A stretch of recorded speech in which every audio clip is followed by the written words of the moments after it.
Hi guys. आज के इस वीडियो में हम मनी मार्केट ऑपरेशंस का केस 2 करेंगे। केस 1 हमने ऑलरेडी कर लिया था पिछली वीडियो में, और इस वीडियो में हम केस 2 के बारे में जानेंगे। और केस 2 है when foreign currency is payable, यानी कि अब हमें फॉरेन करेंसी पे करनी है तो कैसे करें। ये उसका एग्जैक्ट अपोजिट है। तो स्टेप देखते हैं। स्टेप 1 कहता है कि हमें पहले फाइंड आउट करना होता है कि कितना अमाउंट हमें फॉरेन बैंक में डिपॉजिट करना है ताकि पेबल हो सके एंड में। उसी तरह से स्टेप 2, स्टेप 3, स्टेप 4 ये आप पढ़ लीजिएगा। ये मैंने स्टेप लिख लिया है। हम सीधा आप क्वेश्चन पे आते हैं कि किस तरह से क्वेश्चन होंगे इसके। ये कुछ पॉइंट्स है, ये आप देख लीजिए। Bid rate, rate at which bank purchases foreign currencies. Ask rate, rate at which bank sells foreign currency. Okay, तो bid rate and ask rate की डेफिनेशन भी लिख रखी है मैंने यहाँ पर। ओके, अब एग्जाम्पल को ध्यान में देखते हैं। तो इस केसेस में अब इंडियन बंदे ने यूएसए बंदे से गुड खरीदी। ओके, गुड्स खरीदी। पिछले वाले केसेस में गुड्स बेची थी। इस वाले केस में यूएसए वाले बंदे ने इंडियन बंदे को गुड्स बेची। ओके, तो जिसके बदले इंडियन बंदा क्या करेगा, इंडियन बंदा यूएसए वाले को पेमेंट करेगा। और पेमेंट किस में करेगा, इंडियन बंदा यूएसए वाले बंदे को, सिंपल सी बात है, डॉलर में पेमेंट करेगा। ओके, तो अब ये डॉलर में पेमेंट करेगा। तो लेकिन अब ये कह रहा है, इंडियन बंदा अब क्या बोल रहा है, इंडियन बंदा बोल रहा है एग्री टू पे आफ्टर 1 ईयर्स। ठीक है, तो अब इंडियन बंदा भी बोल रहा है कि वो इस बंदे को 1 साल बाद पेमेंट करेगा। बोल रहा है जैसे तूने मेरे साथ किया वैसा ही। तो इंडियन बंदे ने यूएसए बंदे को बोला कि मैं 1 साल बाद तुझे 5,000 रुपये दूंगा, 5,000 डॉलर। ओके, तो अब ये इंडियन बंदा दोबारा से हेजिंग करेगा कि मैं, मेरे लिए कौन सा ऑप्शन बेटर रहेगा, मैं इसे 1 साल बाद पेमेंट करूं या मैं इसे आज ही पेमेंट कर दूं। ओके, तो सबसे पहला काम जो इंडियन बंदा करेगा वो ये करेगा कि वो आज जितना अमाउंट 1 साल बाद इसे पे करना है, पहला काम तो सिंपल है, 5,000 को आज इसे कन्वर्ट करना है प्रेजेंट वैल्यू में कि 5,000 की वैल्यू आज क्या है। ठीक है, 5,000 की वैल्यू आज क्या है, तो इसने 5,000 की वैल्यू आज निकाली, दोबारा से इतना डॉलर आया और इतना डॉलर इसने क्या किया, आज ही के दिन फॉरेन मार्केट में इन्वेस्ट कर दिया, फॉरेन बैंक अकाउंट में डिपॉजिट कर दिया। ठीक है, अब इतना बैंक अकाउंट, अब इतना अमाउंट ये कहाँ से निकालेगा, ये सिंपल सी बात है, बैंक से लोन लेके वहाँ पर पेमेंट करेगा।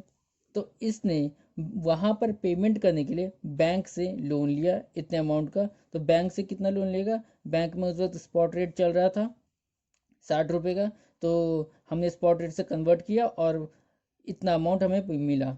अब इतना अमाउंट ये इंडियन बैंक से उठाएगा और इंडियन बैंक बोल रहा है कि हमारा इंटरेस्ट रेट जो है, हमारा बोरोइंग रेट जो है वो 12% है। ठीक है, बोरोइंग रेट, तो इंडिया वाले बैंक ने इसे 12% के हिसाब से लोन दे दिया।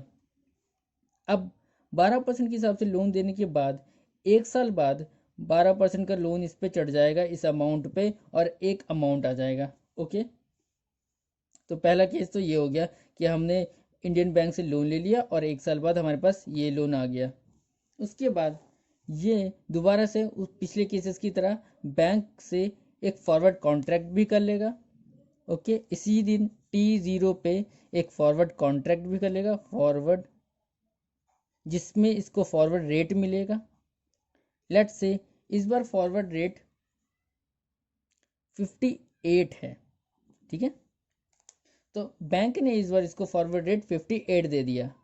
तो अब ये चेक करेगा कि अगर मैंने आज बैंक से लोन ना लेकर सीधा फॉरवर्ड कॉन्ट्रैक्ट कर लिया होता और 1 साल बाद जब मैं इसे 5,000 रुपये की पेमेंट करने जाता, तो 5,000 मल्टीप्लाई बाय फॉरवर्ड करेंसी, तो जितना अमाउंट आता, और उसको इस अमाउंट से हम कंपेयर करते इस परसेंट, इस इंटरेस्ट प्लस अमाउंट से, याद रखिएगा क्योंकि ये 1 साल बाद का अमाउंट है, तो ये भी 1 साल बाद का ही अमाउंट होना चाहिए इंटरेस्ट जोड़ने के साथ। ओके, तो इन दोनों को जब हम कंपेयर करेंगे देखेंगे कौन सा लेस है, क्योंकि हमें पेमेंट करना है इस बार।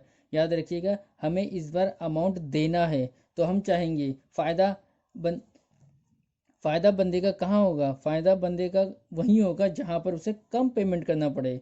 तो मान लीजिए कि फॉरवर्ड कॉन्ट्रैक्ट आ गया आपका 1 करोड़ और यहाँ पर आ रहा है आपका 90 लाख, तो फ़ायदा कहाँ पर है कि मैं यहाँ पर इस वाले को चूज़ करूँ, इस वाले ऑप्शन को चूज़ करूँ, क्योंकि यहाँ पर मुझे कितना पेमेंट करना होगा, बस 90 लाख। इस ऑप्शन में मुझे 90 लाख दिखाई दे रहा है। लेकिन अगर मैं फॉरवर्ड कॉन्ट्रैक्ट करता हूँ तो मुझे बैंक से कितना अमाउंट का लोन लेना पड़ेगा उस वक्त, पूरे 1 करोड़ रुपये, 1 करोड़ रुपये लेना पड़ेगा मुझे 5,000 की पेमेंट करने के लिए, $5,000 की पेमेंट करने के लिए मुझे बैंक से 1 करोड़ रुपये उठाने पड़ेंगे पूरे। तो इस तरह से हम ऑप्शंस चूज़ कर सकते हैं कि फॉरवर्ड कॉन्ट्रैक्ट करें या फिर आज ही बैंक से लोन ले ले, और फिर हम अपने बैंक को 1 साल बाद तो पेमेंट कर ही देंगे खुद जाकर, लेकिन उस वक्त हमें सिर्फ 90 लाख की ही पेमेंट करनी पड़ेगी। ओके, तो इसी तरह से हम जब पेमेंट के केसेस हो तो इस तरह से अपने आप को हैज कर, प्रॉफिट से हैज कर सकते हैं, और प्रॉफिट से या लॉसेस से हैज कर सकते हैं, और बेस्ट ऑप्शन चूज़ कर सकते हैं। ओके, तो इसी के साथ हमारे दोनों केसेस ख़त्म होते हैं। Thank you for watching the video and please subscribe for more videos. Thank you.